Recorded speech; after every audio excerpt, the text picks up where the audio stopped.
teknologi maju ya. Jadi sorry. Nah, kompetensi yang diharapkan saudara mampu memahami konsep kemagnetan, meliputi medan dan gaya magnetik, medan magnet dan gaya magnetik maksudnya, kemudian interaksi listrik dan magnet, dan interaksi listrik dan magnet dan gaya magnetiknya, kemudian juga induksi magnet. Yang kedua, saudara diharapkan setelah pertemuan ini mampu menjelaskan aplikasi kemagnetan dalam kehidupan sehari-hari dan teknologi terkini, seperti motor listrik, ya, generator listrik, peralatan medis, misalkan, atau peralatan riset yang modern. Oke, kita mulai dengan kemagnetan. Kata magnet sendiri berasal dari bahasa Yunani, yaitu magnetis, atau litos, yang berarti magnetis litos, ya, yang berarti batu magnesian. Nah, sejarahnya magnesia ini berasal dari Magnesia, ya, berasal dari suatu wilayah di Yunani yang kini bernama Manisa, yang sekarang berada di negara Turki. Jadi di tempat ini ada sebuah batu, ya, jenis batu yang dia punya karakteristik mampu menarik benda-benda yang berasal atau terbuat, beberapa jenis benda yang terbuat dari logam. Nah, kita sudah sama-sama memahami bahwa magnet itu punya dua kutub, yaitu kutub utara atau north dan kutub selatan atau south, gitu ya. Ini sejarahnya. Nah, sifat kutub dari magnet juga sudah sama-sama difahami dan diketahui bahwa kutub yang sejenis akan tolak-menolak, begitu ya, atau yang jenisnya berbeda, itu akan saling tarik-menarik. Misalkan selatan dengan utara itu pasti akan tarik-menarik, utara dengan selatan tolak-menolak, dan selatan dengan selatan pasti akan tolak-menolak, begitu juga dengan utara dengan utara. Jadi secara umum sebenarnya sifat kemagnetan itu hampir memiliki kemiripan dengan sifat kelistrikan. Kalau di listrik kita mengenal ada yang namanya muatan positif, muatan negatif, begitu ya, di pertemuan yang minggu lalu. Nah, ketika muatannya berbeda jenis, maka akan muncul gaya elektrostatik yang menyebabkan tarik-menarik di antara kedua muatan tersebut. Dan begitu muatan positif dan positif ketemu, akan muncul juga gaya elektrostatik yang arahnya saling tolak-menolak. Jadi secara umum, sebenarnya prinsip dari magnetik ini hampir mirip dengan sifat kelistrikan. Nanti akan kita telaah lebih dalam, ternyata memang sifat kemagnetan itu muncul dari adanya peran dari muatan-muatan yang bergerak di dalam sebuah struktur atom. Oke, garis gaya magnet dan garis gaya listrik. Nah, ini saya sampaikan ada kemiripan, ya, walaupun yang namanya kemiripan berarti ada bagian yang berbedanya, ya. Jadi kalau kita coba flashback ke belakang minggu yang lalu, sebuah muatan positif itu memiliki garis gaya magnetik, gitu ya, yang arahnya kalau positif keluar, kalau negatif arahnya masuk menuju muatan tersebut. Sehingga ketika muatan positif dan negatif didekatkan, maka akan ada garis medan yang berasal dari positif menuju ke negatif, gitu ya. Dan di sekitar kedua muatan ini akan timbul interaksi garis gaya magnetik. Garis gaya listrik, ya, untuk muatan ini. Nah, agak mirip dengan apa yang terjadi pada kutub pada magnet, ya. Kalau di sini ada kutub positif negatif, nah kalau di magnet itu ada kutub utara dan kutub selatan. Ternyata garis gaya magnet dari magnet ini itu mirip. Jadi kalau north ini atau utara ini kita anggap sebagai mirip-mirip positif, dia arahnya keluar, ya, keluar atau mendorong, gitu ya. Nah, kalau yang south ini yang selatan itu arahnya masuk. Jadi makanya bisa dikatakan bahwa di luar magnet dari menuju kutub utara menuju kutub selatan, gitu ya. Kalau misalkan ini di luarnya kita lihat dari kutub utara menuju kutub selatan, tetapi yang membedakan, nah, dengan di sini kebalikannya, kalau di dalam magnetnya sendiri, arah garis gaya magnetnya itu dari selatan menuju utara. Jadi kalau kita lihat ini seperti sebuah loop, ya, sebuah loop yang tak berujung begitu. Jadi kalau di sifat listrik itu tidak ada seperti itu. Jadi hanya satu arah, ada permulaan, ada akhirnya di sini. Bermula dari positif, berakhir di negatif. Gitu ya. Walaupun kita bisa analogikan kutub utara sebagai kutub positif, kutub selatan sebagai kutub negatif, tetapi ada beberapa hal fundamental yang berbeda antara sifat kelistrikan dan sifat kemagnetan. Salah satunya adalah bahwa garis gaya magnet itu bersifat looping ya. Jadi antara di dalam magnet sendiri itu dari selatan menuju dari kutub selatan menuju utara, betul. Nah, kalau di luar dari kutub utara menuju selatan. Oke. Nah, selain itu, jadi selain ada perbedaan dari sisi looping tadi itu, ternyata ada perbedaan lain yang mendasar dari sifat magnetik dan sifat listrik gitu ya, yang disebut dengan polaritas. Jadi kalau di sifat listrik, balik lagi sini, kita bisa dengan mudah mengisolasi muatan positif saja, muatan negatif saja, bisa dipisahkan. Contohnya misalkan kapasitor kemarin, kapasitor kita bisa mengumpulkan satu plat itu dominan muatan positif, di plat yang lain dominan muatan negatif, istilahnya monopol, satu muatan. Nah, kalau magnetik, sifat dari medan magnet atau dari sifat-sifat magnetik itu ternyata dia tidak bisa monopol, tidak bisa satu kutub, tidak bisa satu kutub utara saja, satu kutub selatan saja, tidak bisa. Setiap kali, contoh misalkan, kalau saya punya ini batang magnet kutub utara dan kutub selatan, saya pecah jadi dua. Kalau kita logikan di listrik, kita muatan listrik, maka kita bisa isolasi. Oh, di sini kutub positif, kutub negatif. Tapi ternyata kalau di magnet itu tidak bisa. Ketika kita pecah, yang tadinya kutub selatan di sini, sekarang kutub selatan, di daerah ini muncul kutub utara. Ini jadi kutub selatan di sini. Kalau ini saya pecah lagi, muncul lagi yang tadinya saya ingin mendapatkan ini kutub selatan, kutub utara, ini kutub selatan, dipecah, muncul dua kutub lagi. Kalau saya pecah, muncul dua kutub lagi. Kalau saya pecah, muncul. Terus dua kutub, sampai ketika Anda punya kemampuan untuk memecah menjadi bagian terkecil, yaitu atom, ternyata di sinilah munculnya kutub, polaritas kutub utara dan kutub selatan. Dari mana? Dari gerak mengorbit dan gerak spin dari elektron. Jadi elektron itu seperti kita ketahui, selain dia mengorbit menuju atom, mungkin boleh dianalogikan walaupun tidak pas itu seperti bumi yang mengitari matahari begitu ya, walaupun tidak mirip seperti itu, di elektron sendiri itu melakukan gerak pada rotasinya, gerak spin kita sebut ya. Nah, gerak spin ini, gerak melingkar pada posisinya itu, pada rotasinya itu, yang menyebabkan munculnya kutub utara dan kutub selatan. Sehingga pada struktur terkecil pun, yaitu atom, itu telah muncul dipol, yaitu ada kutub kutub selatan, ada kutub utara, begitu ya. Nah, ini gambar analogi bagaimana elektron mengitari inti atomnya, gitu ya. Jadi berbeda dengan, sekali lagi penekanan, berbeda dengan sifat kelistrikan, di mana kelistrikan kita bisa membuat monopol, satu kutub, positif-positif saja, negatif-negatif saja. Nah, kalau di medan magnet, bahkan ketika Anda pecah-pecah dengan alat pemecah yang paling canggih di Putun, sampai saudara mendapatkan satu atom, istilahnya begitu, dengan satu elektron, maka di situ tetap ada yang namanya dipol, dua kutub, kutub utara dan kutub selatan. Ya. Nah, kalau kita bicara bahan-bahan magnetik, itu terbagi 3 bagian sebenarnya. Yang pertama adalah diamagnetik. Apa itu diamagnetik?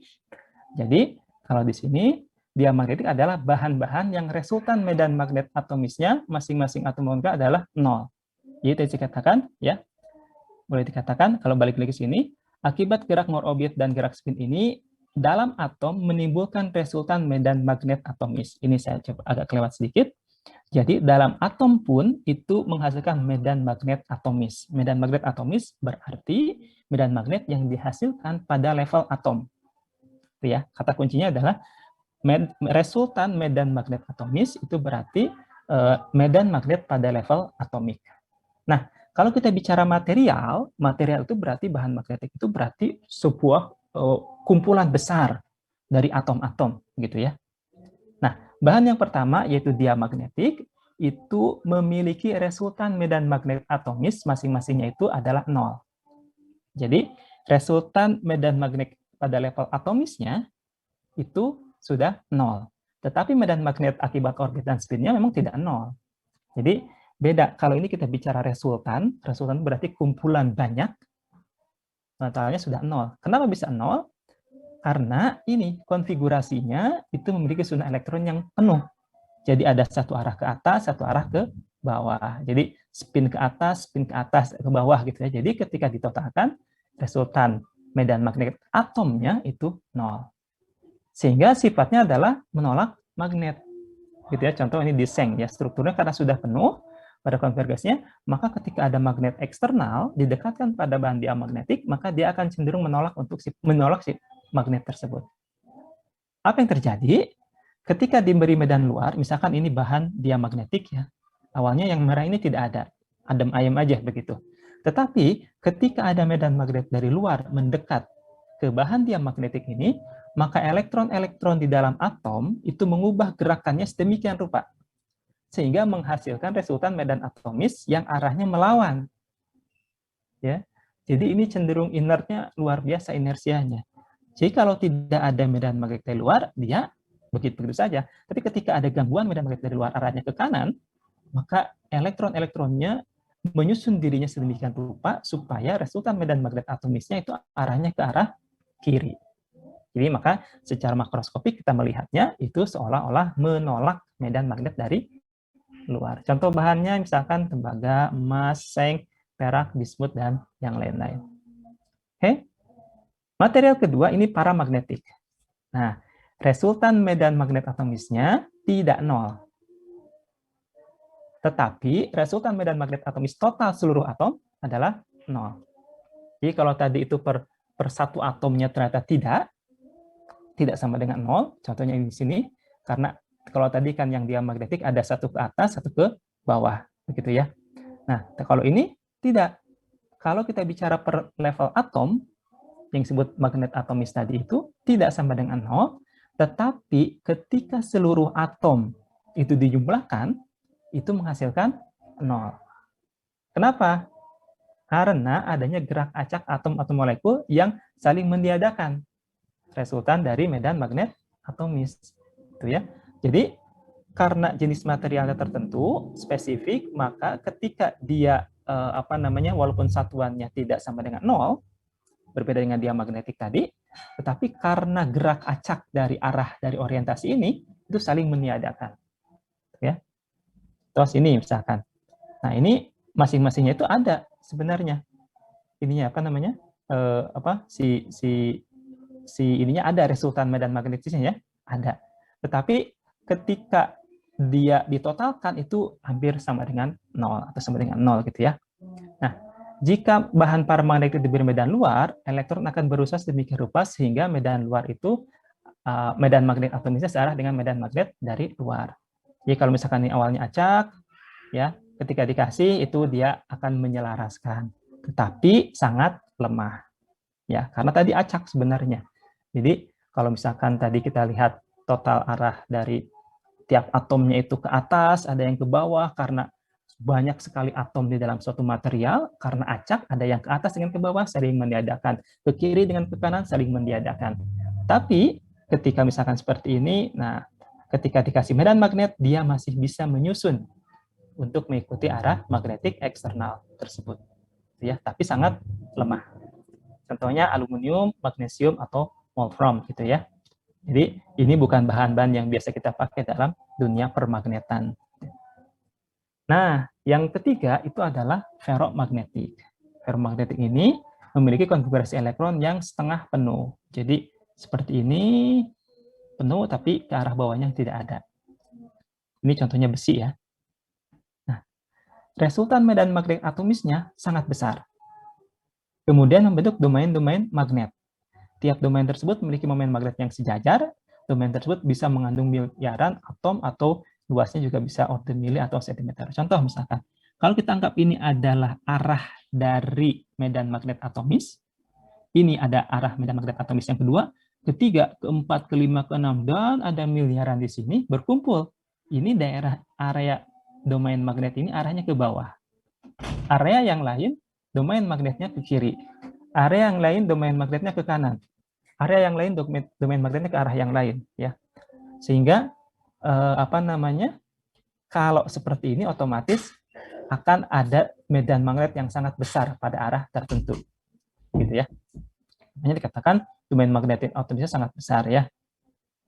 Nah, bahan ferromagnetik ini bersifat ditarik sangat kuat oleh magnet. Ketika ada medan magnet eksternal H arahnya ke atas, yang tadinya domain magnetnya sudah mulai seragam sebenarnya, tetapi masih tiap domain itu kadang beda-beda.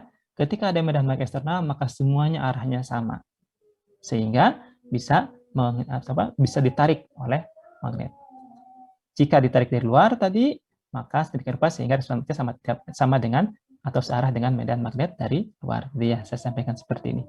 Awalnya acak-acakan kemana saja tiap domain itu, tapi ketika ada medan magnet eksternal, semuanya ngikut ke arah yang sama. Sehingga dalam kacamata makroskopik kita katakan, oh ini bisa ditarik dengan sangat kuat oleh medan magnet eksternal. Contohnya besi. Besi sudah sama-sama kita paham. Besi kalau sendiri saja itu dia nggak bisa menarik besi yang lain.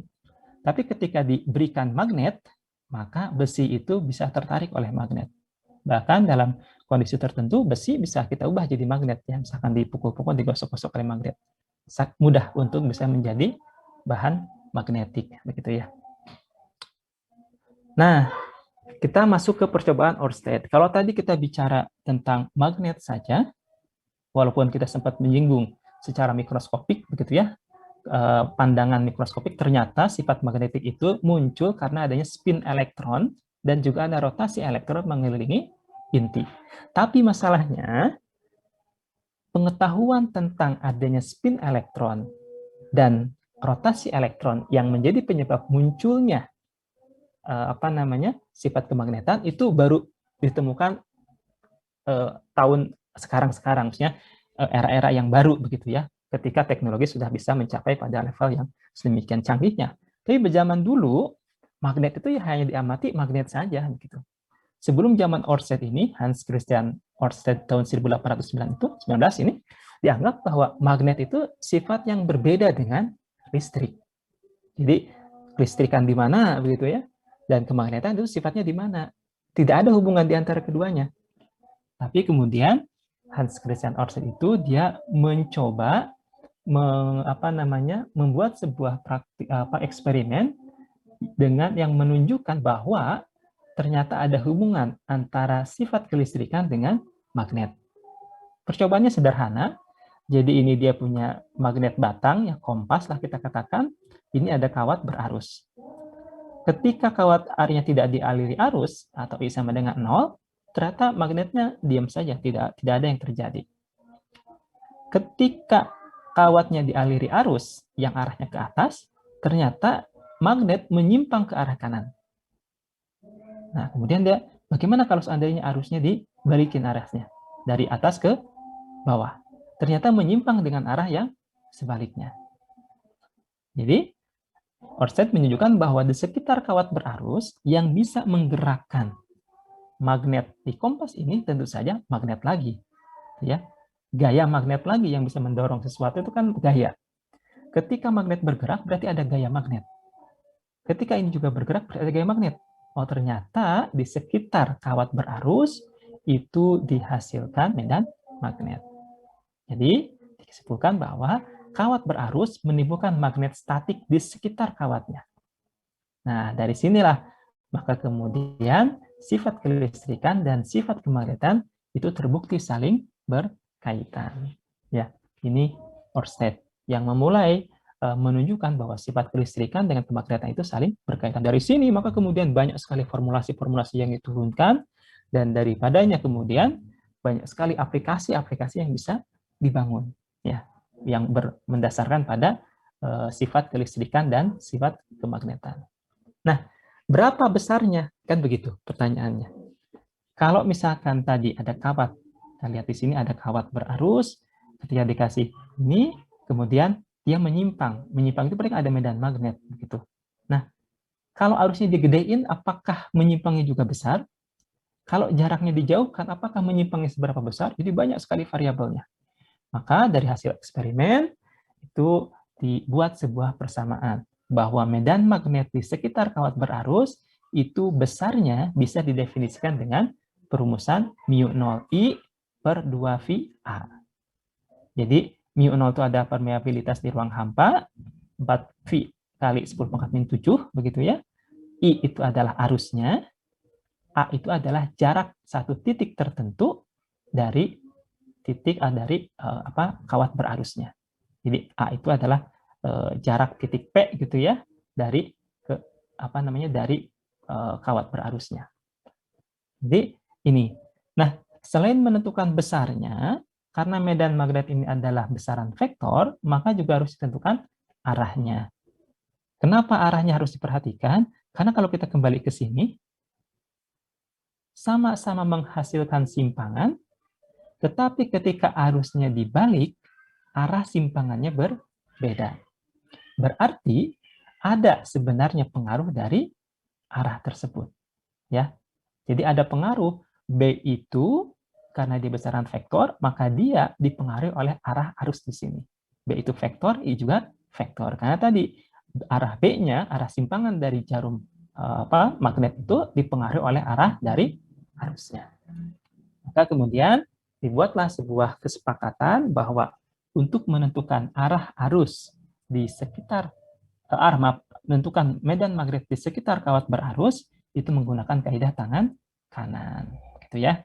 Kaidah tangan kanan, jadi jempolnya ini jempol ibu jarinya itu arah arus listriknya ke atas misalkan. Ketika I-nya ke atas, maka arah ibu jarinya ke atas. Nah, arah 4 jari yang melingkar seolah-olah memegang kawat ini itu adalah arah dari B-nya, ya. Jadi kalau di titik ini, ya arahnya ke sini. Kalau di titik di bawah sini, arahnya ke sebelah kanan. Titik sebelah sini arahnya ke sana. Titik sebelah sini arahnya. Jadi kalau kita gambarkan ini melingkar, itu ya, seolah-olah seperti sebuah lingkaran begitu. Oke, jadi kaidah tangan kanan untuk menentukan besarnya dipengaruhi oleh persamaan ini. Untuk menentukan arahnya menggunakan kaidah tangan kanan. Dengan ibu jari itu adalah arus, 4 jari yang memegang kawat itu adalah arah medan magnetnya. Oke, saudara sudah mendapatkan ini waktu SMA juga ya, jadi hanya melihat. Nah, tadi kalau misalkan satu kawat berarus itu punya medan magnet di sekitar kawatnya, maka kemudian Lorentz berpikir, kalau satu kawat itu ketika dialiri arus punya medan magnet, bagaimana kalau saya kasih medan magnet lagi? Tapi medan magnetnya dari luar tentu saja ya. Jadi kawatnya berarus, pasti menghasilkan medan magnet. Bagaimana kalau saya tambahkan medan magnet dari luar? Ternyata muncul yang disebut sebagai gaya Lorentz. Gaya Lorentz ya dinisbatkan ke penemunya atau pencetusnya, yaitu Lorentz ya. Jadi kalau kita gambarkan di sini, ternyata arah dari gaya Lorentz-nya itu adalah kalau ada ini kawat berarus, arahnya I ke sini, dan ada medan magnet eksternal, ya ingat, ini B di sini adalah medan magnet eksternal, bukan medan magnet yang dihasilkan oleh kawat berarus. Ya, jadi kalau ada kawat berarus berada dalam medan magnet eksternal yang karena medan magnet itu vektor, arah arus juga vektor. Kalau misalkan di antara keduanya ada sudut theta, maka bisa didefinisikan dalam persamaan ini. Sebelumnya F itu adalah besaran vektor, ya. Gaya Lorentz itu muncul sebagai perkalian vektor. Dari siapa? Dari I dikalikan dengan B. Ya, ini salah harusnya. Maaf, ini I ya, gitu.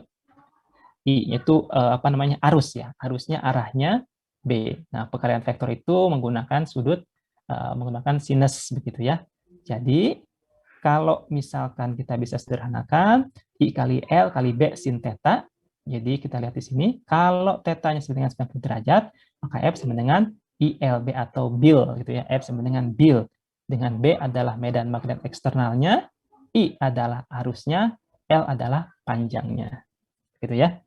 Jadi kalau kita lihat di sini, ini besarnya seperti ini dan arahnya, nah ini menggunakan kaidah tangan kanan juga. Ibu jari tetap digunakan untuk arus, B itu telunjuk, nah L itu adalah jari tengah yang ke tengah sini. Atau bisa juga kalau misalkan mau dilihat yang lain, misalkan I-nya itu ibu jarinya ke sana, B-nya menunjukkan semua jari selain ibu jari, nah F-nya itu adalah arah dari telapak kanan yang ke atas ini. Ya.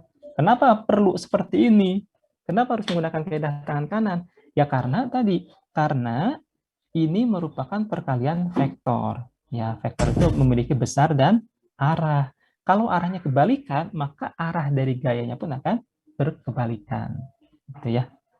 Jadi perlu diingat, sayangnya kalau pertemuan online begini agak susah gitu ya, tapi saudara bisa di rumah sekarang bisa coba mainkan jari tangannya seperti ini gitu ya. Jadi I itu adalah untuk ibu jari, nah B itu untuk arah dari jari-jari yang lain selain ibu jari itu menunjukkan B gitu ya, arah medan magnetnya. Nah, yang F ini adalah arah dari telapak tangannya. Gitu ya. Jadi ini gaya Lorentz-nya. Nah, gaya Lorentz juga itu bisa memenuhi atau bisa digunakan untuk partikel bermuatan Ki. Jadi kalau tadi kita bicara makroskopik, di sini pokoknya ada kawat berarus, ada kawat dialiri arus, pokoknya ada I aja begitu ya. Nah, ada dikenai B, maka muncul F. Nah, kalau kita masuk ke dunia mikroskopik sini, yang lebih detail lagi, bahwa arus sendiri itu adalah muatan yang bergerak. Bagaimana interaksinya antara medan magnet dengan muatan? Maka ternyata gaya Lorentz pun bisa. Ya, jadi partikel bermuatan Q yang bergerak dengan kecepatan v di dalam medan magnet B itu akan mengalami gaya Lorentz. Kalau tadi kita L itu ya, L cross B gitu ya, jadi arah ininya. Kemudian I sendiri adalah Q per T begitu. Jadi banyaknya muatan per waktu. Kemudian ini L cross B, maka kita bisa katakan L per T itu adalah V ya. Jadi F sama dengan Q V cross B. Kalau di arus F itu adalah I begitu di sini cross B. Kalau di sini itu adalah V atau kecepatan cross B gitu ya. Nah, sehingga kita katakan kalau untuk menghilangkan cross kita jadikan sinus, berarti karena ini yang terbesar ya. Q V B sinus theta, dengan theta merupakan sudut antara arah kecepatan V dengan arah dari medan magnet B ya. Oke, nah ini aturan tangan kanannya sama seperti yang tadi. Jadi kalau di sini kita bicara kecepatan, kalau di yang arus ini adalah V begitu ya, I ya. Kalau di sini kita bicara V begitu. Jadi ini ada medan magnet. Nah, ini adalah sama menunjukkan gaya magnet. Jadi kalau ada muatan yang bergerak ke atas, dia dikenai oleh medan magnet yang ke arah sebelah sini, kemudian maka akan muncul B ke arah sebelah kiri ya. Kalau ini adalah sumbu sumbu Y, ini sumbu Z, nah ini sumbu X gitu ya. Atau sebalikannya begitu ya. Jadi membentuk sudut 90 derajat. Biasanya kita supaya mempermudah kita buat sudut 90 derajat saja ya.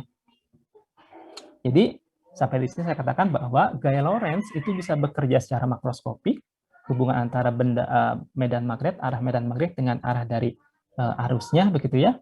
Kemudian yang kedua adalah gaya Lorentz juga bisa bekerja pada muatan yang bergerak. Maksudnya muatan yang bergerak ya. Nah, muatan yang bergerak itu identik dengan arus begitu. Nah, bagaimana kalau gaya Lorentz di antara dua kawat berarus? Nah, misalkan ada kawat ini, arahnya I-nya ke atas, begitu ya, searah ini, arus searah, maka ya ini sangat panjang sekali, begitu. Kalau kita lihat, ini kawat I1, misalkan gitu ya, di sini, atau ya ini I, maka di sekitar kawat ini muncul medan magnet.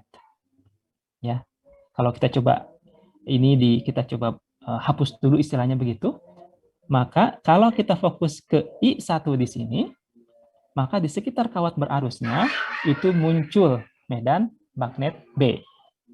Oke. Nah, pada titik ini juga ada medan magnet B1. Oke. Nah, ketika medan magnet B1 di sini, kalau menggunakan gaya tangan kanan, arah arusnya ke atas, maka arah B-nya adalah menembus bidang di titik ini. Kemudian saya tempatkan sebuah kawat berarus. Tadi katakan, kalau ada kawat berarus, di dalam berada di dalam medan magnet eksternal, maka muncul gaya Lorentz. I-nya ke atas, ini ibu jarinya, kita pasangkan coba ibu jarinya ke arah atas, kemudian B-nya menembus bidang, maka arah telapak tangannya itu adalah ke sebelah kiri.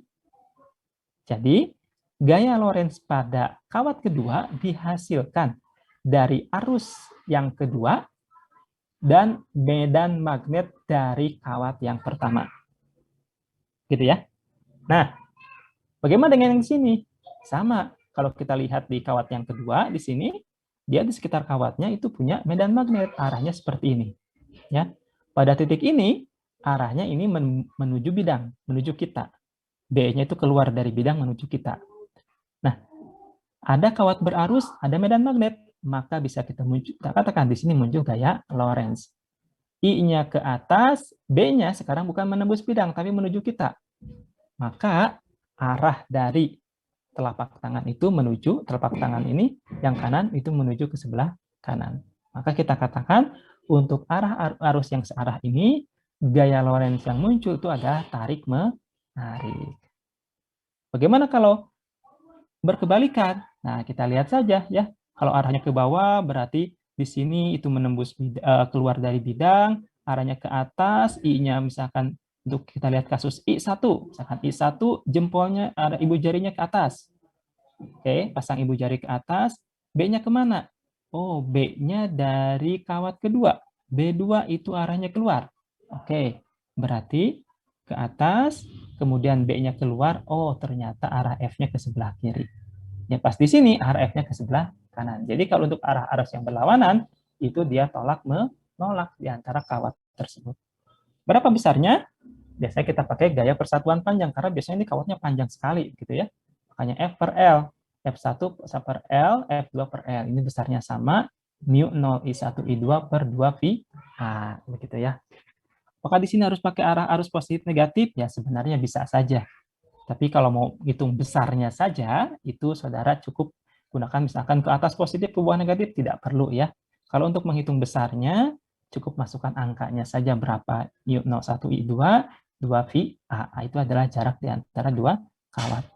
Arahnya bagaimana? Arahnya saudara bisa jelaskan. Oh, ini untuk yang arus yang berlawanan, arahnya tolak-menolak. Kalau arusnya searah, arahnya saling tarik-menarik. Gitu ya. Oke, nah berikutnya apa itu flux magnetik?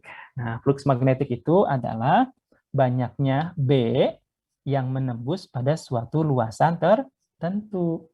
Itu flux magnetik.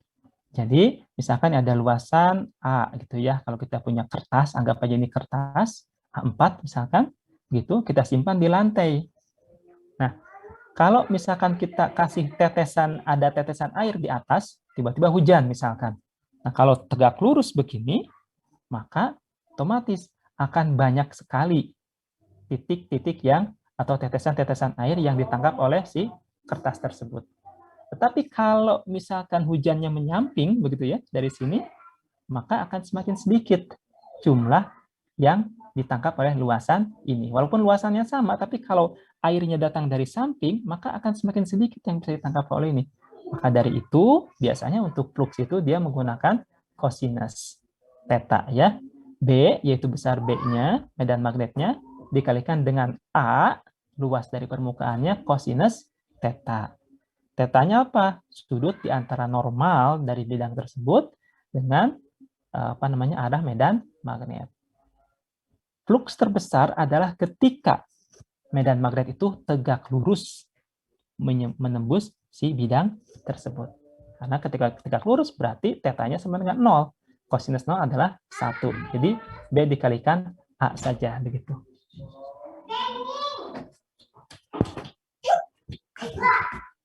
Oke, jadi begitu ya.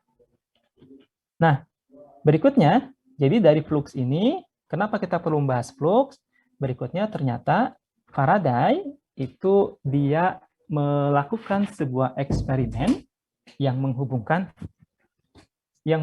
antara arus dengan magnet ya, yang mendasarkan pada flux gitu. Saya coba ubah sedikit ininya ya dari dari slide yang ada karena memang agak berbeda. Oke, jadi begitu ya. Nah, jadi Faraday ini adalah sebuah hukum mendasar yang menghubungkan dengan lebih detail bagaimana listrik dan magnet itu bisa menghasilkan. Kalau tadi Ørsted itu di sekitar kawat berarus menghasilkan listrik, nah kalau di sini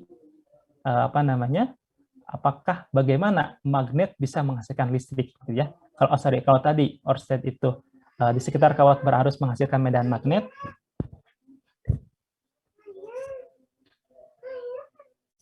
oke, sebentar dulu. Sorry dulu ya.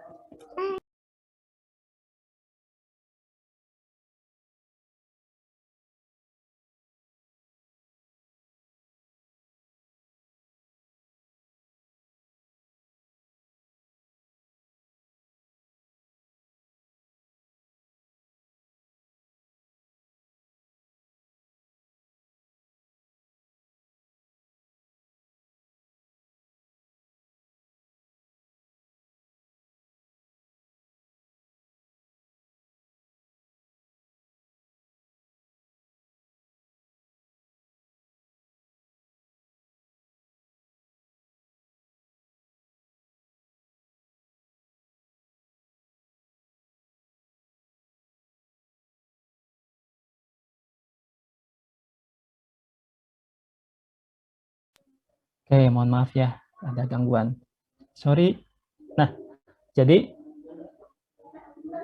untuk jadi kalau hukum Faraday dia ingin melihat apakah perubahan garis gaya magnet atau magnet bisa menghasilkan arus. Eksperimennya sederhana. Jadi ini ada galvanometer. Galvanometer itu alat untuk mengukur arus listrik yang sangat kecil sekali, gitu ya. Kemudian ada kumparan, konduktor sebenarnya, konduktor. Kemudian di sini dibuat melingkar seperti ini. Nah, kalau listrik bisa menghasilkan magnet, apakah mungkin magnet bisa menghasilkan listrik? Kan logikanya begitu. Toh sama-sama juga di situ ada gerak gaya Lorentz dan yang lain-lain. Maka ketika punya medan magnet di sini ada kutub utara dan kutub selatan, magnet permanen, pasti di sekitar ini kan ada medan magnet begitu ya. Nah, ada flux yang masuk ke sini. Fluxnya tadi adalah banyaknya garis B yang menembus luasan dari kumparan. Ternyata ketika B-nya atau ketika B-nya tetap, artinya si magnetnya diam, itu galvanometernya diam. Diam artinya tidak ada medan arus listrik yang dihasilkan. Tetapi ketika medan magnetnya masuk ke sini, magnetnya digerakkan, artinya ada perubahan jumlah flux yang masuk ke sini, ternyata arusnya mengalir. Arah arusnya ke sini, galvanometernya menyimpang, I-nya ke atas. Nah, ketika diam lagi di dalam, pada ini di dalam ya, di dalam itu artinya medan magnetnya mengenai kumparan itu sendiri.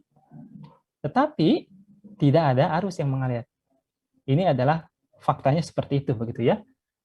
Nah, kalau ditarik, ternyata ada arus yang mengalir dan menariknya alirannya arahnya berbeda dengan ketika medan magnet dimasukkan. Kalau ini arusnya ke atas, taruhlah. Kalau ini arusnya ke bawah. Hal yang lain adalah kalau misalkan si magnetnya dimasukkan dengan kecepatan yang lebih tinggi, ternyata arah arusnya tetap, I-nya ke atas, tapi nilai besarnya, nilai V-nya itu juga jauh lebih, simpangan jauh lebih besar. Gitu ya. Sehingga bisa dikatakan bahwa ada pengaruh kecepatan gerakan dari si flux magnetik ini terhadap munculnya arus induksi.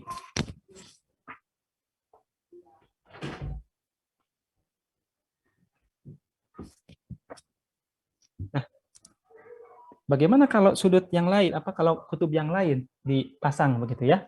Ternyata ada yang menarik. Kalau yang dimasukkan adalah kutub selatan, itu ternyata arah arusnya itu sejenis sama dengan arah arus kalau utaranya dikeluarkan. Nah, jadi ada dua persamaan sebenarnya dari fenomena ini, muncul persamaan Faraday, tapi juga kemudian dilengkapi dengan hukum Lenz. Apa itu hukum Faraday? Dari fakta yang tadi, ternyata bahwa garis gaya listrik yang dihasilkan itu dipengaruhi oleh N, delta flux per delta T. Ini persamaannya. E ini adalah gaya induksi, satuannya volt. N adalah jumlah lilitan kumparan. Ini delta flux per delta T adalah seberapa cepat perubahan flux magnetik. Nah, tanda negatif ini adalah muncul dari hukum Lenz. Nanti kita bicara di hukum yang Lenz di persamaan yang berikutnya, begitu ya. Jadi, kalau kita lihat di sini ternyata garis gaya listrik atau GGL induksi yang dihasilkan itu tergantung dari seberapa banyak perubahan flux per waktu, begitu ya. Bukan hanya fluksnya saja, tapi perubahan flux per waktu. Ya. Oke, jadi kalau hukum Faraday bicara tentang besar gaya gerak listriknya, yang dihasilkan akibat perubahan flux, yang bisa kita katakan sebagai arus, begitu. Nah, tapi untuk menunjukkan arahnya itu menggunakan hukum Lenz. Hukum Lenz itu biasanya kalau kita gambar di persamaan ini adalah, orang sering mengatakannya ada persamaan Faraday-Lenz, karena sudah memuat tanda negatif. Tapi kalau misalkan tidak ada tanda negatif, kalau saudara coba cek hukum Faraday, itu hanya delta flux per delta T saja. Karena Faraday itu berbicara tentang besar gaya gerak listrik, kalau Lenz itu berbicara tentang arus yang dihasilkan, arah arus dari induksi yang dihasilkan dari perubahan flux magnetik per satuan waktu. Nah, hukum Lenz mengatakan bahwa gaya gerak listrik induksi selalu membangkitkan arus yang medan magnetnya berlawanan dengan arah perubahan flux. Ya, hukum Lenz itu fokus pada arahnya. Contoh misalkan kasus di sini, ya. Sini ada kumparan, begitu ya. Kumparan arahnya ke sini, maka ketika ada kutub utara masuk, nah kita lihat kutub utara itu, ingat, utara itu arahnya selalu menuju keluar. Maka B-nya ke luar. Nah, ketika B-nya keluar, digerakkan masuk, maka ada delta B, ada penambahan flux magnetik, yang arah deltanya kemana? Ke kanan juga. Karena ada perubahan delta B ke arah kanan, maka menurut Lenz, sebagai bentuk inersia dari si kumparan ini, dia akan melawan perubahan induksi tadi itu dengan memunculkan medan magnet induksi yang arahnya ke kanan, berkebalikan. Nah, kalau kita gunakan kaidah tangan kanan, maka B-nya itu adalah ke kanan, maka arusnya akan arahnya ke bawah sini. Ya. Jadi kalau tadi kaidah tangan kanan di sekitar kawat berarus menghasilkan medan magnet, misalkan arusnya itu adalah ibu jari, dan yang 4 itu yang melingkar itu adalah B-nya, maka kita bisa gunakan juga arah arus ke bawah ini muncul karena ada B yang arahnya ke kanan. Jadi kalau saudara coba pasang di layar, misalkan saudara ya, I-nya pakai ibu jari ke kanan, gitu ya, ke bawah, dari atas ke bawah, ikutin tanda panah ini, ibu jarinya ikutin tanda panah ke sini, maka akan terlihat B-nya itu menuju ke arah kanan. Gitu ya. Bukan B dari ini, bukan B dari magnet, tapi B dari perlawanan dari ini. Begitu ya. Begitu. Yang kedua, bagaimana kalau ininya ditarik keluar? Nah, kalau tarik keluar, B-nya tetap ke arah keluar sini, tetapi delta B-nya ke arah kanan. Kenapa? Karena ada perubahan, ada penurunan, ada pengurangan jumlah medan magnet yang melewati atau yang memasuki area ini, fluksnya ini. Ya. Makanya delta B-nya ke kanan, maka B induksi mendeteksi, oh ini ada pengurangan nih, arahnya ke kanan. Maka saya akan buat sendiri, akan menghasilkan B sendiri ke arah kiri. Kita pasang B-nya seluruh untuk arah B-nya ke sebelah kiri, maka arus itu arah ke kanan. Begitu juga untuk yang ini hanya berbeda saja. Untuk yang kutub selatan yang dimasukkan, ini kutub selatan yang ditarik, ini kutub selatan yang dimasukkan. Sama. Bedanya adalah kalau kutub selatan, B-nya itu menuju kutubnya. Jadi B-nya ke sini, ketika ditarik, B-nya sana. Jadi makin banyak yang masuk ke sini, jadinya arah arusnya ke bawah. Begitu juga dengan yang ini. Jadi intinya adalah bahwa listrik induksi yang dihasilkan pada kumparan ini merupakan hasil perlawanan dari kumparan dengan memunculkan medan magnet induksi sendiri. Karena diganggu. Diganggu oleh siapa? Oleh magnet eksternal. Kalau tidak diganggu, dia tidak menghasilkan medan magnet induksi. Kalau diganggu, dia melawan pengganggu tadi itu, pengganggu dari medan magnetnya, dengan menghasilkan medan magnet induksi untuk menetralisir pengganggu dari luar tadi itu ya. Sehingga arahnya selalu berkebalikan dengan delta B yang didapatkan dari kumparan tersebut. Gitu ya, Kumulens. Nah, berikutnya adalah aplikasi dari gaya Lorentz. Ya, ada istilahnya spektrograf massa ya. Spektrograf massa itu spektrum, graf itu berarti ini ya, gambar masanya. Nah, ini aplikasi untuk mengetahui muatan positif, besar dari muatan positif begitu ya, atau muatan-muatan tersebut, atau nukleoid tidak muatan-muatan yang tidak stabil begitu ya, yang dia memiliki muatan non netral. Kalau netral tidak bisa di sini, tapi bagi muatan-muatan yang kayak kita bicara di awal, bahwa untuk benda bermuatan di dalam medan magnet, maka dia bisa mengalami gaya Lorentz.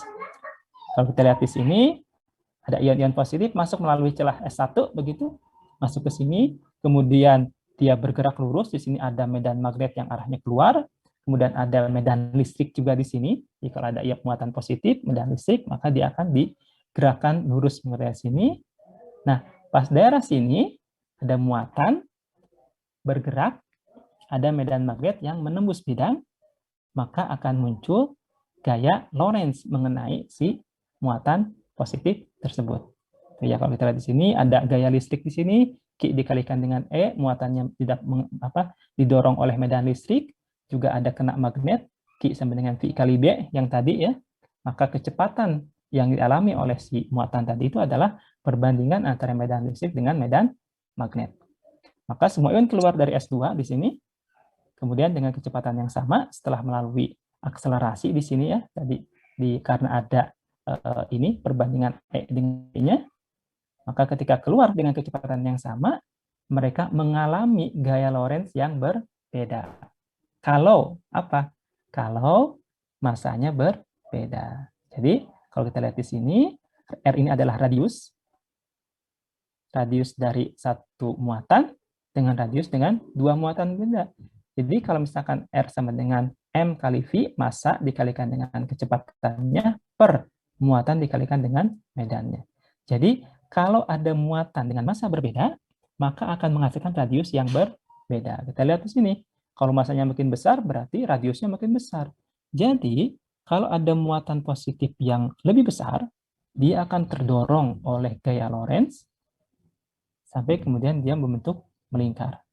Dan ditangkap oleh layar. Begitu ya. Jadi kalau misalkan tangkap layar, nanti akan dilihat, oh ternyata yang paling di sini ada muatan, berarti ini muatan yang massanya lebih besar. Ini muatan yang massanya lebih besar. Dengan menghitung radiusnya, kita bisa dapat berapa massa dari muatan tersebut. Gitu ya. Ini salah satu ininya, makanya dikatakan spektrograf massa. Gitu. Aplikasi berikutnya, apa ini? Nah, ini generator ya, ini sudah sama-sama saudara ketahui lah biasanya di SMA juga dibahas tentang generator listrik ya. Jadi intinya adalah bahwa di sini ini generator itu berarti menghasilkan arus gitu ya. Di sini ada medan magnet dari arah utara ke selatan, kemudian ada kawat penghantar di sini. Nah, ada sesuatu yang menggerakkan gitu ya, sehingga terjadi perubahan flux yang dialami oleh si kawat kumparan ini ya. Karena perubahan flux, maka kemudian muncul arus di kawat-kawat ini. Nah, AC berarti ada dua titik di sini. Katakan di sini apa nih?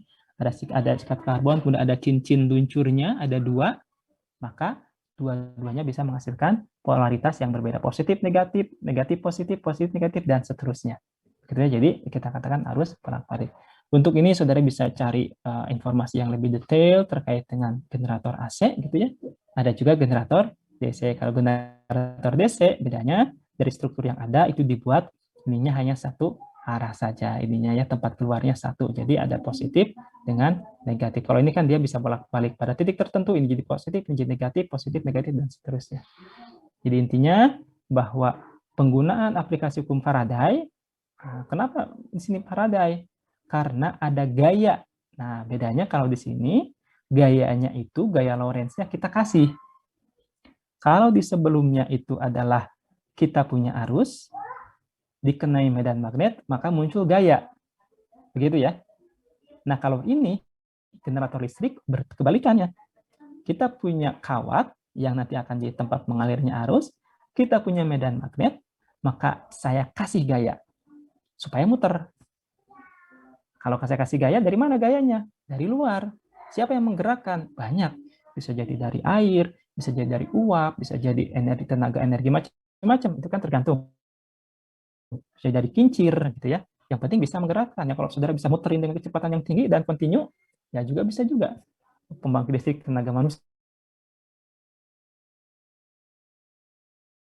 misalkan di praktikum, itu kan terlihat menggunakan tangan, digerakkan, si generatornya keluar listrik. Gitu. Jadi gaya Lorentz-nya kita kasih, gayanya dari kita gitu. Gaya Lorentz mengenai kawat, kawatnya digerakkan, memotong flux dari utara ke selatan. Nah, kalau aslinya itu motornya itu ada yang 3 fase, ada yang berapa fase, itu utara selatannya bukan cuma 1 ya, ada 2, ada yang 3, supaya kontinu keluaran arusnya. Nah ini juga sama. Jadi intinya adalah kalau generator listrik kita memberikan gaya untuk memutar kawat penghantar. Sehingga dari kawat penghantar itu yang memotong flux magnetik permanen dari utara ke selatan, kemudian bisa menghasilkan arus yang dialirkan melalui kabel tersebut. Oke, dan yang berikutnya hukum induksi Faraday begitu ya. Ini sama, jadi di sini ada kompor induksi ya. Nah, kompor induksi itu salah satu kompor jenisnya ya, walaupun sama-sama menggunakan listrik tapi beda dengan heater begitu ya. Kalau kan ada juga ya kompor listrik yang menggunakan pemanas, elemen pemanas. Kalau elemen pemanas itu mirip dengan pembahasannya adalah pembahasan di di listrik dinamis kemarin. Jadi elemennya dipanaskan. Nah, kalau kompor induksi itu dia memberikan di sini ada kumparan kemudian diberikan arus bolak-balik, maka arus bolak-balik muncul medan magnet di sekitar kumparan tersebut. Arahnya bolak-balik tergantung dari arah arus AC-nya kan begitu ya. Jadi kadang ke sini tergantung dari arah AC-nya. Nah, medan magnet coil ini dari medan magnet yang dihasilkan oleh coil ini kemudian berinteraksi dengan material konduktif. Ya, materialnya khusus spesifik di sini ya, material konduktif, sehingga material konduktif ini kemudian bisa menghasilkan arus lagi, gitu ya. Menghasilkan arus yang kita akan sebagai eddy currents magnetic field. Nah, eddy currents ini yang bisa menghasilkan panas. Ya, jadi menghasilkan panas dari mana? Dari induksi yang dihasilkan oleh kumparan. Terus seperti ini begitu ya. Jadi di sini ada di daerah sini arah medan magnetnya menembus kita di sini, pas daerah sini arah magnetnya menembus bidang. Ini menuju kita, ini menembus bidang. Makanya dari perubahan flux magnetik di sini, garis medan magnetik di sini, maka kemudian menghasilkan panas di daerah ini. Bahasa arus pusar atau eddy current gitu ya, sama. Makanya salah satu poin penting dari kompor induksi adalah materialnya pun harus material tertentu ya. Tidak bisa hanya misalnya kalau misalkan panci begitu ya, panci yang bisa untuk kompor induksi itu ada kategorinya khusus. Ada tandanya, ada IH gitu ya, induction heating gitu ya. Jadi kalau misalkan kompor induksi pakai panci yang biasa, aluminium misalkan, dia tidak bisa panas karena memang tidak bisa menghasilkan eddy current di sini.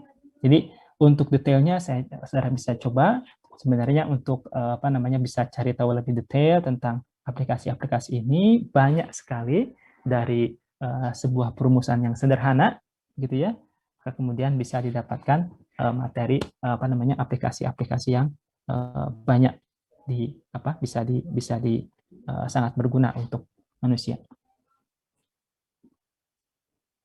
Oke, demikian materi yang bisa disampaikan. Sebenarnya ada slide tentang soal, tapi setahu saya soal juga sudah ada jawabannya, begitu ya. Jadi saudara tinggal cari saja, tinggal baca dan sudah ada jawabannya. Jadi saya pikir kerja mandiri saudara atau bisa berkelompok itu bisa menjelaskan karena jawabannya sudah ada, begitu ya. Oke, demikian dari saya.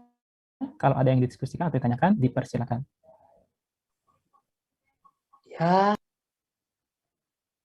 Ya, silakan. Tadi siapa yang bicara? Ada yang ingin didiskusikan? Tanyakan? Bisa dimengerti ya? Izin bertanya. Ya, silakan.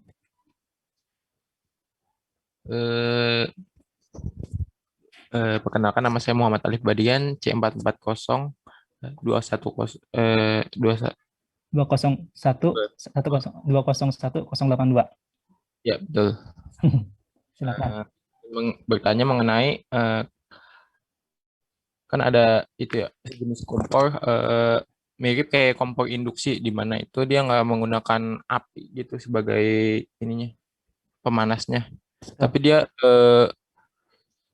media pancinya itu berupa media kaca. Nah, itu bagaimana, apakah itu merupakan jenis penerapan dari GGL induksi atau ada lagi?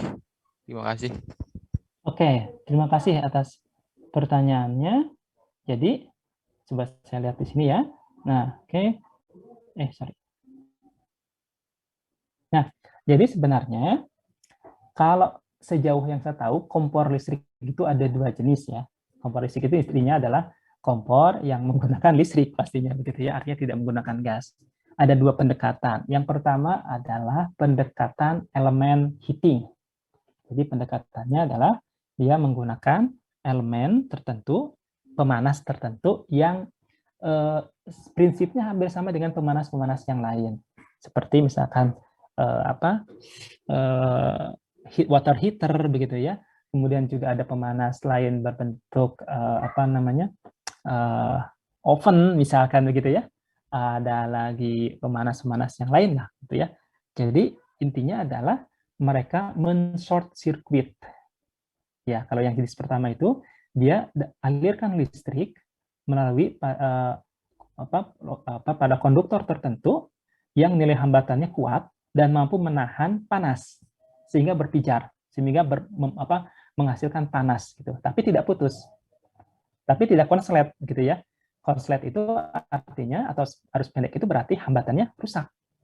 Kalau kemarin kita bicara kalau kawat resistor itu dia pada batasan tertentu itu bisa rusak, maka arus mengalir semuanya. Terlalu panas bisa jadi kebakaran kan begitu. Nah, kalau pemanas kompor yang pertama jenisnya itu dia punya elemen tertentu. Jadi kalau saudara tahu bohlam ya, bola lampu yang zaman dulu itu yang penemuan Thomas Alva Edison itu kan bahannya tertentu. Dia sebenarnya di short circuit dikasih arus positif dan negatif karena paking panasnya berpijar, berpendar, tapi nggak putus. Keluarlah cahaya. Tapi kalau dipegang itu panas sekali. Karena efisiensinya kecil. Hampir 90% listrik yang ada itu diubah jadi panas. Hanya sedikit yang diubah jadi cahaya. Nah, panas itu yang kemudian diambil idenya untuk jadi kompor listrik. Ada elemen tertentu yang punya hambatan yang besar, mampu menahan arus, tapi bisa menghasilkan panas. Jadilah, kayak misalkan solder dan seterusnya itu kan elemen-elemen pemanas ya, setrikaan dan seterusnya. Nah, itu kompor yang jenis pertama. Nah, biasanya jenis pertama ini dia tidak bisa diklaim sebagai induction heating gitu ya. Itu hanya berprinsip menggunakan prinsip tidak ada gaya Lorentz di situ. Dia hanya gaya hukum Ohm di situ ya yang ada. Di situ ada daya, ada dan seterusnya, itu listrik dinamis biasa.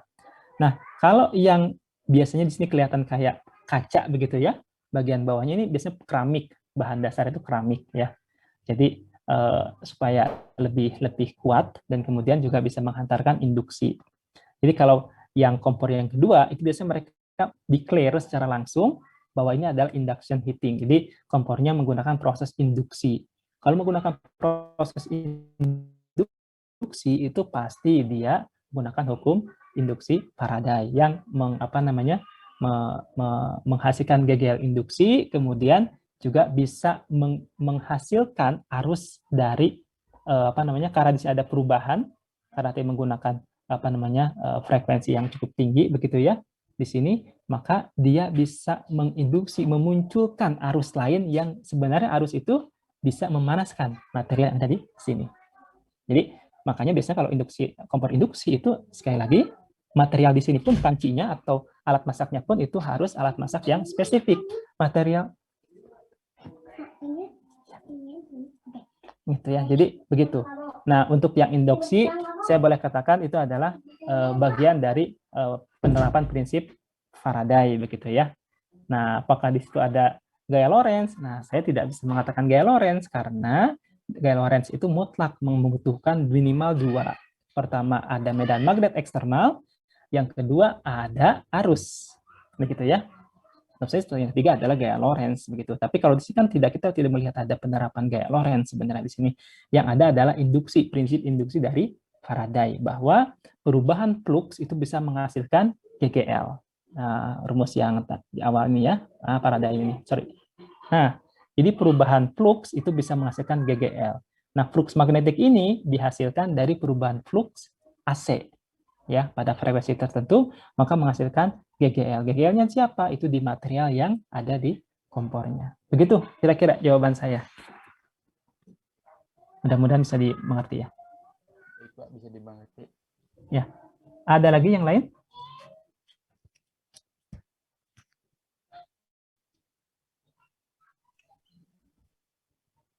Izin bertanya, Pak. Silakan. Saya ingin bertanya yang bagian yang apa? Boleh minta tolong Pak PDF Pak, yang halaman 17 Pak, yang hukum Lenz. Ya. Oh, sorry. Ya, ini. Ya, benar Pak. Nah, itu kan ada kutub positif dan negatif. Nah, yang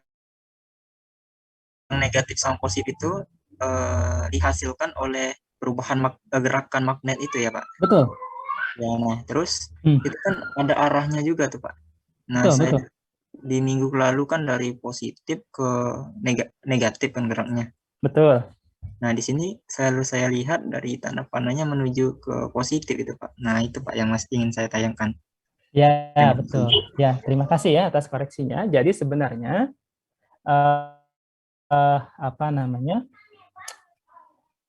begini. Jadi arus yang pertama mohon ini istilahnya apa ya? Diabaikan dulu lah tanda positif negatifnya ya. Karena ini kan ada resistor di sini.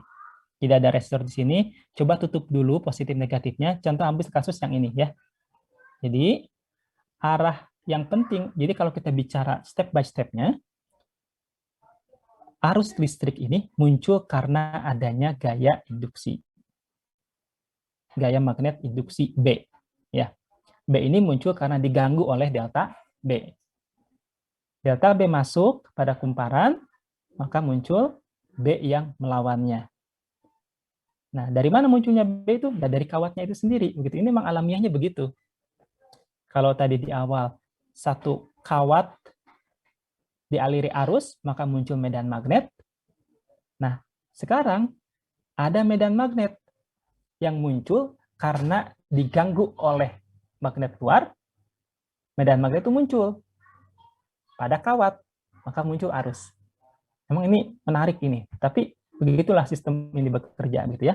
Jadi kalau kita lihat bahwa di yang kasus yang pertama, ini arah medan magnet yang dialami oleh atau yang dihasilkan oleh kumparan itu arahnya ke kanan.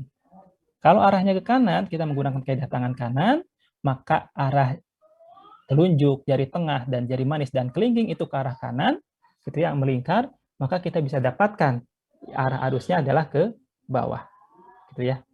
Ini memang harus dipraktekkan gitu ya, tapi intinya kalau B-nya ke sini, maka I-nya ke sini, atau I-nya ke sini, B-nya ke sana, kan bisa saja. Jadi kita pakai jempolnya ke arah bawah, maka kemudian di tengah-tengah kumparan ini, B-nya itu pasti ke arah kanan. Oke? Itu dulu.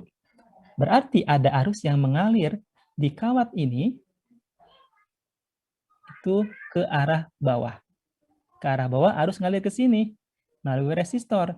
Maka arus di sini adalah lebih positif, di sini lebih negatif. Resistor di sini akan memiliki beda potensial. Di sini lebih positif, di sini lebih negatif. Oke? Nah, yang kedua, ini arah arusnya kebalikan ke atas. Kenapa? Karena arah arus induksi, arah medan magnet induksi pada kawat itu arahnya ke kiri. Kalau kita menggunakan kaidah tangan kanan, B-nya di dalam ini ya, di dalam kumparan ini B-nya menembus dari kanan ke kiri, maka I-nya yang ditunjuk oleh ibu jari itu arahnya ke atas. Ke atas, muter ke sini, ke atas lagi, muter lagi ke bawah, muter lagi ke sini. Nah, pas ujung ke sini, ke atas, ke belakang, ngalir ke sini. Nah, lewati ke sini resistor, ke sini. Oke? Jadi arus itu mengalir bukan dari kawat ini ke bawah ke resistor seperti yang atas, tetapi dari ini ke atas dulu, ke belakang, ke depan, belakang lagi, sampai sini bagian belakang, baru masuk ke resistor. Maka dengan arus yang seperti ini, daerah ini lebih positif dibandingkan negatif. Ingat, ini bukan baterai ya. Ini adalah beda potensial yang dialami oleh resistor. Karena arus mengalir dari belakang ke sini, maka titik ini jauh lebih tinggi beda potensialnya dibandingkan titik yang sebelah sini. Oke? Begitu kira-kira. Bisa difahami? Sudah Pak kalau yang itu. Oke. Nah, yang menarik juga ini yang ketika dia memakai kutub selatan nih Pak. Jadinya kan B induksinya menjadi searah dengan arah keluarnya itu. Nah, di awal yang saya tahu yang ya dari pengertian ini hukum Lenz itu GGL induksi selalu membangkitkan arus yang medan magnetnya berlawanan dengan arah perubahan flux. Nah, di sini kan searah kalau saya lihat. Mungkin itu, Pak. Betul. Nah, di sini menarik. Kenapa? Karena kalau kita melihat flux di daerah kutub selatan, itu arahnya ke kanan. Makanya B-nya ke kanan, kan? Betul? Benar, Pak. Betul. Tetapi, kalau dia digerakkan ke sebelah kanan, menjauh, gitu. Nah, kalau menjauh, berarti delta B-nya itu adalah dia makin ke arah kanan. Jadi, ada arah, gimana ya ininya itu? Kira-kira kalau dia digerakkan menjauh, itu apakah akan semakin bertambah apa berkurang? Itu ya. Jadi kalau misalkan yang menarik ke sini, jadi kalau kita ini selatan, ini utara, kan dia akan begini terus, set gitu ya. Begini, begini. Jadi walaupun dia menuju ke sini, tetapi kalau misalkan dia ini bergerak ke sebelah sana, itu dia akan bertambah lebih besar. Jadi antara perubahan, kan perubahan itu ada arahnya begitu ya. Kalau B-nya saja itu ke arah kanan, tetapi kalau deltanya perubahannya itu dia ke arah sini, sama seperti ini. Jadi ketika arahnya ke kanan, ini B-nya arahnya ke kanan, betul, karena untuk yang kutub utara dia arahnya keluar. Nah, delta B-nya itu juga ke arah kanan, karena semakin banyak bertambah masuk ke sini. Jadi jumlah B-nya itu bertambah. Sementara ini jumlah B-nya ke arah sini. Jadi yang masuk ke arah sini sebenarnya makin banyak, tetapi arah B-nya itu arahnya adalah ke gimana ya ininya ya. Kalau saya coba lihat yang sebelah sini. Nah, ini juga hampir sama. Ya. Ini selatan, ketika dimasukkan, itu ternyata arah arusnya, I, itu sama dengan ketika utara dikeluarkan. Ini kan sama. Jadi kasusnya ini Faraday juga, tapi di Faraday lebih cenderung membicarakan masalah besarnya saja. Jadi yang menjadi perhatian atau concern di sini adalah bahwa kalau misalkan yang akan berimbas pada medan magnet induksi itu adalah arah dari deltanya, arah dari perubahan flux magnetiknya ya. Nah, kalau yang di sini dia didekatkan, ternyata kalau didekatkan misalkan jumlah arahnya kan segini nih, didekatkan berarti semakin banyak yang ke arah sini, ke arah kanan menuju S-nya. Kalau di sini semakin sedikit yang menuju S-nya, makanya seolah-olah arah delta B-nya ke arah sini, ke arah sebelah kiri. Jadi memang agak rumit untuk menjelaskan yang S karena kita terbiasa menjelaskan kutub utara yang arahnya itu menuju luar.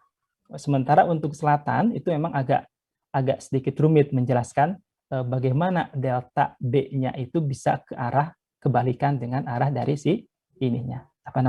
Dengan kebalikan dari B-nya. Mungkin saya coba akan cari karena ini dapat gambar dari slide ya. Saya belum bisa menemukan gambar lain yang lebih jelas untuk menjelaskan perubahan ini, tapi intinya adalah bahwa arah arus ini dihasilkan oleh B induksi yang melawan arah dari medan perubahan medan magnet dari luar. Mohon maaf saya belum bisa menjelaskan lebih detail dari kasus ini begitu ya, karena memang agak sedikit rumit menjelaskan kutub selatan yang arah medan magnetnya itu menuju dirinya. Begitu sementara mungkin yang bisa saya sampaikan. Kalau saya ada penjelasan yang lebih detail, nanti mungkin di pertemuan berikutnya, saya coba sebelum memulai materi, saya akan coba sampaikan lebih detail lagi. Saat ini sih itu yang bisa saya sampaikan. Demikian. Baik Pak, saya rasa cukup. Terima kasih Pak. Oke, ada lagi yang lain? Jadi terkait dengan soal-soalnya ya, tadi kan saya sampaikan ada slide soal begitu ya, itu untuk latihan. Yang perlu saya tekankan terkait dengan latihan di situ kalau nggak salah ada perlu sangat detail perhatikan terkait hukum kolom itu, bahwa F B I kali L begitu ya. Coba saya screen. Ini kadang suka keliru teman-teman begitu ya, ada yang suka keliru.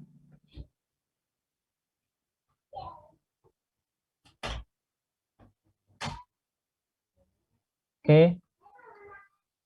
Nah, jadi untuk gaya Lorentz di sini, jadi yang disebut F gaya Lorentz itu arus dikalikan dengan ini B-nya itu adalah B dari eksternal ya, bukan B dari dirinya sendiri ya.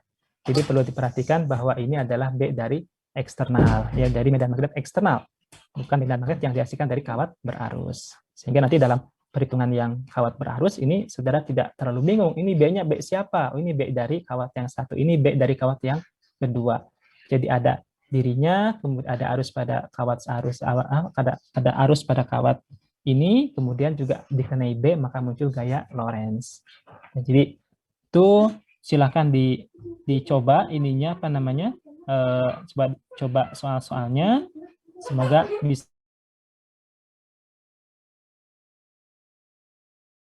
semoga bisa menambah pemahaman gitu ya. Ini juga sudah ada.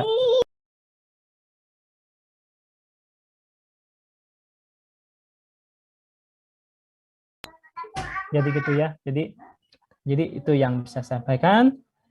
Terima kasih atas perhatiannya. Kalau tidak ada yang didiskusikan lagi atau ditanyakan, mudah-mudahan bisa dimengerti. Dan di akhir saya ucapkan terima kasih atas kehadirannya, ada 91 orang ya. Jadi dari sekitar 100 berapa, mudah-mudahan yang tidak hadir memang dikarenakan karena memang ada masalah teknis ya.